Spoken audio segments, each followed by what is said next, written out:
ကဲ Rainbow Wave YouTube Channel လေးမှာနှွေးထွေးစာကြိုဆိုပါရခင်ဗျဝိတ်ကြခြင်းလားโอเคအခုပြောပြမယ့်ဒီ10မျိုးကိုသာစားကြည့်လိုက်ရင်တင့်ခန္ဓာကိုယ်ကတီတီတသားကြီးကိုပြောင်းလဲသွားမှာပါကဲတင်ဝိတ်လျော့ခြင်းနဲ့ဒါပေမဲ့ diet လုပ်တိုင်းအမြဲတမ်းမအောင်မြင်ဘူးဖြစ်နေလားတကယ်တော့လေတချို့လူတွေကအစာစားပြီးတော့ဝိတ်ကြနေကြတာပါအမှန်တရားကတော့ဝိတ်ကြတယ်ဆိုတာမစားဘဲနေတာမျိုးမဟုတ်ပါဘူးစားတဲ့အရာကိုမှန်မှန်ကန်ကန်ရွေးချယ်တတ်ဖို့ပဲလိုတာပါဒီနေ့မှာတော့တင့်ခန္ဓာကိုယ်ကို fat burning machine အဖြစ်ပြောင်းလဲပေးနိုင်တဲ့ top 10 foods အကြောင်းကိုပြောပြပေးတော့ပါမယ်နံပါတ်1ကတော့ကြက်ဥပါမနစ်စာမှာကြက်ဥစားတဲ့သူတွေကအခြားသူတွေထက်စားရဲ့အစာတိတ်မစားတော့ဘူးဆိုတာသိလား research တစ်ခုအရကြက်ဥစားတဲ့သူတွေဟာ4နာရီလောက်ထိဗိုက်ပြည့်နေတယ်လို့ခန်းစားစေပါတယ်အဲ့ဒါကြောင့် snack တွေမစားတော့ဘူး calorie တွေလျော့သွားမယ်နောက်ဆုံးမှတော့ဝိတ်ကျလာတာပေါ့နံပါတ်2ကတော့အစိမ်းရောင်ဟင်းသီးဟင်းရွက်တွေ leafy greens ပါ spinach ဆိုတဲ့ဟင်းနုနယ်ရွက် kale ဆိုတဲ့ကိုက်လန်တို့လိုဟင်းသီးဟင်းရွက်တွေက calorie အရန်နည်းပြီး fiber ဓာတ်အရန်မြင့်ပါတယ်အဲ့ဒါကြောင့်ပိုစားလို့ရပေမဲ့ဝိတ်မတက်ဘူးဆိုတာဒါကိုပြောတာပါသူတို့ထဲမှာပါတဲ့တက်ပေါင်းတွေကအစာစားခြင်းစိတ်ကိုတောင်ထိမ့်ပေးနိုင်ပါသေးတယ်နံပါတ်3ကတော့ငါးပါ fatty fish ပါ salmon နဲ့ sardine လိုငါးတွေမှာ omega 3နဲ့ protein ဓာတ်တွေအများကြီးပါပါတယ်ဒါဟာ metabolism ကိုတိုးပြီး fat burn ပိုလုပ်ပေးတယ်လို့ဗိုက်မစားအောင်လည်းထိမ့်ပေးနိုင်ပါတယ်နံပါတ်4ကတော့အာလူ boiled potatoes ပါလူတွေကအာလူစားတဲ့ weight တက်မဲ့ဆိုပြီးကြောက်ကြတယ်နော်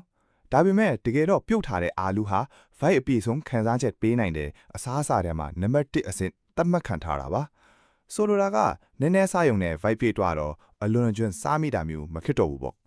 နံပါတ်5ကတော့ပယ်မျိုးစုံ beans and lentils ပါပဲရီမှာ protein နဲ့ fiber နှမျိုးလုံးပါဝင်လို့ဗိုက်ပြည့်လွယ်စေပြီး fat storage ကိုလည်းလျော့ချပေးပါတယ်နံပါတ်6ကတော့အစစ်အဆန်များပါalmond တို့ chia seed တို့ကအစီများလို့မစားရဘူးလို့ထင်မိတတ်ပေမဲ့တကယ်တော့သူတို့မှာပါတဲ့ healthy fat တွေက metabolism ကိုတောင်ပိုတိုးစေတာပါနံပါတ်9ကတော့တက်တီးများဖြစ်ပါတယ်အထူးသဖြင့် berries နဲ့ grapefruit တွေပေါ့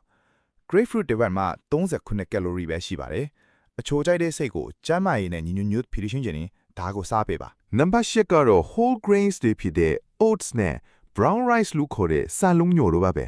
ထမင်းဖြူနဲ့တကြားတွေအစားဒါတွေကိုစားပေးရင် energy လဲမှန်တယ်ဘိုက်စားတာလဲလျော့ဒီဝိတ်ကြဖို့ထောက်ကူဖြစ်စေပါတယ်နံပါတ်9ကတော့ငရုတ်သီးပါငရုတ်သီးထဲမှာပါတဲ့ capsaicin ကအစီလောင်ကျွမ်းနှုန်းကိုမြင့်ပေးနိုင်တယ်လို့အစာချင်းစိတ်ကိုလည်းလျော့ကျစေပါတယ်နောက်ဆုံးနံပါတ်10ကတော့ avocado လို့ခေါ်တဲ့ထောပတ်တီးပါသူက healthy fat နဲ့ fiber ပေါင်းစပ်ထားတာမို့လို့ဗိုက်ပြည့်စေပြီး junk food လို့ခေါ်တဲ့အာဟာရပါဝဲမှုနည်းပါးပြီး cholesterol များသောအစားအစာတွေကိုစားခြင်းစိတ်ကိုပျောက်သွားစေပါတယ်ကဲ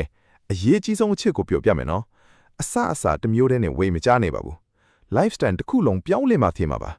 ဒါပေမဲ့အခုပြောပြသေးတဲ့10မျိုးကိုနေ့စဉ်စားတော့မှုတွေမှာထိလိုက်မယ်ဆိုရင်တင့်ခန္ဓာကိုယ်ကတဖြည်းဖြည်းပြောင်းလဲလာတာကိုမြင်ရပါလိမ့်မယ်မှတ်ထားပါဒါဟာ diet လုပ်တာမဟုတ်ပဲ lifestyle ကိုပြောင်းလဲလိုက်တာပါ